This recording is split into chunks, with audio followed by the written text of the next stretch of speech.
Our today's topic is the electromagnetism. It includes Faraday's law of electromagnetism, Fleming's right hand rule, Fleming's left hand rule. It includes first of all we have to study about the Faraday's law of electromagnetism. Now you look at this diagram. Here is the one coil, and the coil is connected to the ammeter, galvanometer. And here is the one magnet, possesses the N and S pole, north and south pole. So Faraday's law of electromagnetism. Now you see the statement. When a current is passed through a coil of wire,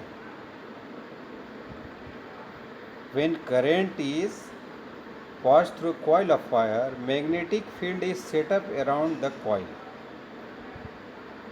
If a soft iron piece is placed in coil carrying current, the iron gets magnetized, and this process is known as the electromagnetism. अब electromagnetism कैसे बनता है तो पता है तुमको, है ना. एक कॉइल होता है, उस कॉइल में करंट जैसे फ्लो होता है तो क्या हो जाता है, एक मैग्नेटिक फील्ड क्रिएट होता है उस कॉइल के सराउंडिंग में. अब जब कोई भी soft iron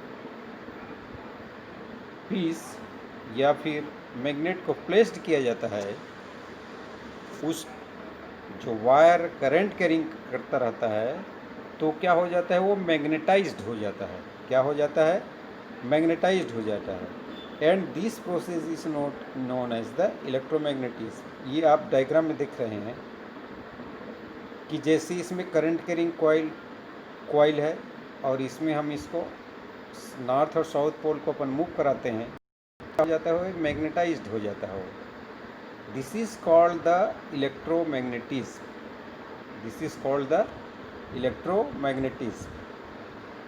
second one is the Fleming's right hand rule. अब देखिए, राइट हैंड रूल को आप कैसे स्प्लिट करना है. आपका थंब, मिडल फिंगर और इंडेक्स फिंगर, तीनों को ऐसे ही स्प्लिट करिए कि वो एक दूसरे के 90 डिग्री में आए. ये जो आपको जो दिख रहा है, ये करंट वायर है, करंट कैरिंग वायर, और ये आपका मैग्नेट दिख रहा है. ये साउथ पोल, नॉर्थ पोल, इसके बीच में एक वायर जो करंट कैरिंग वायर है, वो डायरेक्शन दिया हुआ है, वो फ्लो हो रहा है. तो according to this rule is applied for generator to find out the direction of induced current. अब आप देख सकते हैं इस रूल के हिसाब से, ये रूल जो है Fleming's right hand rule applied for the generator. तो जनरेटर क्या करता है, generate the electricity.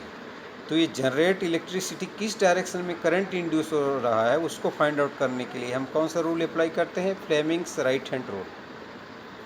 In this case the direction of induced EMF, electromotive force in a conductor, depends upon the direction of motion of conductor. 2-3 factor पर depend करता है. जो electromotive force जो produce होता है जनरेटर में, वो किस पर डिपेंड करता है, direction of motion of conductor. किस डायरेक्शन में मैग्नेटिक फील्ड में वो जो कॉइल है या वायर है वो मूव कर रहा है. Second thing is also upon the, किस पर और डिपेंड करता है, direction of magnetic line of force. मतलब ये जो नॉर्थ से या साउथ से जो मूव कर रहा है, रेड कलर में जो मैग्नेटिक लाइन जो दिखा रहा है, उसके डायरेक्शन पर भी डिपेंड करता है. Which can be expressed by the Fleming's right hand rule. इस रूल को जानने के लिए आप ये देख सकते हैं कि थंब और इंडेक्स फिंगर और मिडल फिंगर, ये इसमें क्या दिखा रहा है, ये middle finger direction of current. ये जो आपका इंडेक्स है, वो इंडेक्स फिंगर है, वो क्या दिखा रहा है, डायरेक्शन ऑफ फील्ड. ये रेड कलर में जो आपको दिख रहा है दोनों मैग्नेटिक बीच में. और जो थंब है वो डायरेक्शन ऑफ द फोर्स. तो इसमें हमको क्या चीज़ फाइंड आउट करना रहता है, डायरेक्शन ऑफ करेंट, क्योंकि this is the generator, this is the rule for generator to find out the direction of the current. तो ये रूल अप्लाई किया जाता है जनरेटर के लिए कि हम अगर कोई कॉइल है वो मैग्नेटिक फील्ड में प्लेस्ड किया हुआ है तो उसमें डायरेक्शन ऑफ करंट किस डायरेक्शन में प्रोड्यूस हो रहा है। तो ये 3 फैक्टर दिया हुआ है जिसमें ये क्या हुआ, डायरेक्शन ऑफ फोर्स हुआ, डायरेक्शन ऑफ फील्ड हुआ, और ये जो हुआ ये आपका जो इंड्यूस हो रहा है वो डायरेक्शन ऑफ करंट है। तो this is the Fleming's right hand rule. Then next one is the left hand rule, दूसरा आप आ रहा है इसमें लेफ्ट हैंड रूल। अब ये राइट हैंड रूल जनरेटर के लिए यूज़ हो रहा है, तो आपका Fleming left hand rule motor के लिए। तो मोटर में क्या प्रोड्यूस होता है, जैसे हम करंट उसमें एक फोर्स प्रोड्यूस होता है, वो फोर्स उस मोटर को रन करता है। तो हम इस फ्लेमिंग्स लेफ्ट हैंड रूल से ये फाइंड आउट करते हैं कि किस डायरेक्शन में वो मूव करेगा। इसमें लेफ्ट हैंड को वैसे ही स्प्लिट किया हुआ है, थंब, मिडल फिंगर, इंडेक्स को स्प्लिट किया हुआ है, और इसमें आप जो इंडिकेशन जो दिया हुआ है, थंब किसके लिए है, डायरेक्शन ऑफ द फोर्स, और ये जो इंडेक्स फिंगर है ये मैग्नेटिक फील्ड, और ये मिडल फिंगर है वो डायरेक्शन ऑफ द करंट। तो इसका स्टेटमेंट आप देखते हैं, this rule is applied for the motors to find out the motion of a conductor carrying current when placed in magnetic field. जब करंट कैरिंग कंडक्टर को किसी मैग्नेटिक फील्ड में placed किया जाता है तो वो किस डायरेक्शन में मूव करेगा। So to find out the direction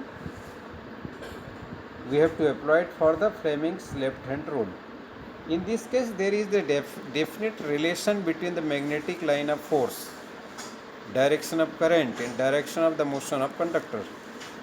3 factors: magnetic line of force, direction of current and direction of motion of the conductor, which can be expressed by the Fleming's left hand rule. So these are the 3 rules. First one is the Faraday's law of electromagnetism, second one is the Fleming's right hand rule, then third one is the Fleming's left hand rule. The question now,